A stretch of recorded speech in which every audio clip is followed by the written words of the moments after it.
पाकिस्तान के बीच जब 1999 में कारगिल युद्ध हुआ तो पाकिस्तान की अकल ठिकाने लगाने के लिए जबलपुर की तोप और ग्रेनेड उपयोग किए गए थे। कारगिल युद्ध छिड़ते ही जिस तोप और दिल दहला देने वाली विस्फोट की आवाज ने पाकिस्तानियों के कान के पर्दे फाड़े थे, वो बम और तोप जबलपुर की ही देन है। कारगिल विजय की 21वीं वर्षगांठ विजय दिवस के अवसर पर ईटीवी भारत मध्य प्रदेश दिखा रहा है युद्ध से जुड़े कुछ खास पहलू, मना रहा है विजय दिवस। 4, 6, 6 मिस 1 फायर। सीमा पर भारतीय सेना जिन बारूद के गोलों को दागकर पाकिस्तान को छठी का दूध याद दिला रही थी, तो जबलपुर में ऑर्डिनेंस फैक्ट्री के कर्मचारी दिन रात एक कर ग्रेनेड और लड़ाई के अन्य सामान तैयार कर रहे थे। केंद्रीय सुरक्षा संस्थानों के कर्मचारियों ने इस युद्ध में सेना का साथ कंधे से कंधा मिला कर दिया। देश की सभी 41 सुरक्षा संस्थानों में कार्यरत कर्मचारी दिन रात काम में जुटे रहे। यही वजह रही कि भारतीय सेना ने कारगिल युद्ध में पाकिस्तान के छक्के छुड़ा दिए।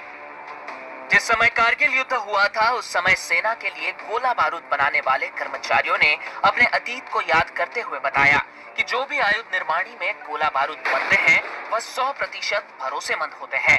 यही वजह है कि सेना हमेशा से ही फैक्ट्री के एम्बुनेशन को पसंद करती है।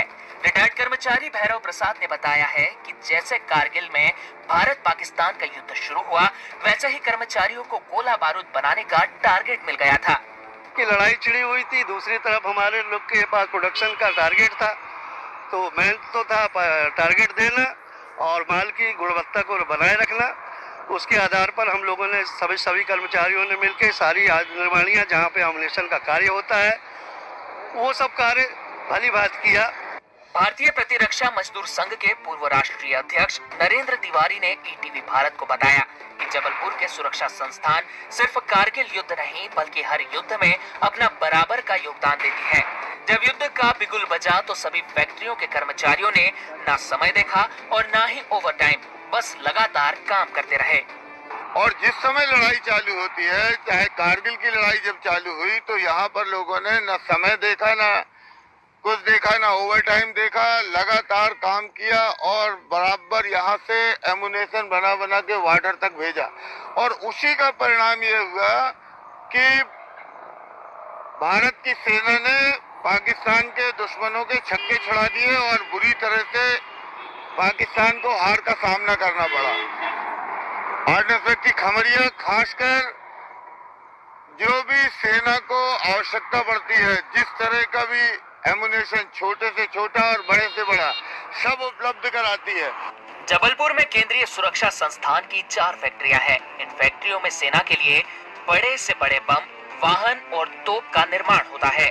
ऑर्डिनेंस फैक्ट्री खमरिया में तमाम बम, गोला बारूद बनाए जाते हैं, तो वहीं गन कैरिज फैक्ट्री सेना के लिए तोप बनाने का काम करती है।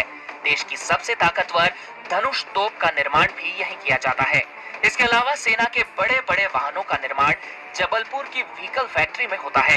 इतना ही नहीं, वाहनों के पार्ट्स और तोप की सामग्री भी जबलपुर की ग्रे आयरन फाउंड्री फैक्ट्री में बनाई जाती है। जबलपुर से सुनील विश्वकर्मा की रिपोर्ट, ईटीवी भारत, मध्य प्रदेश।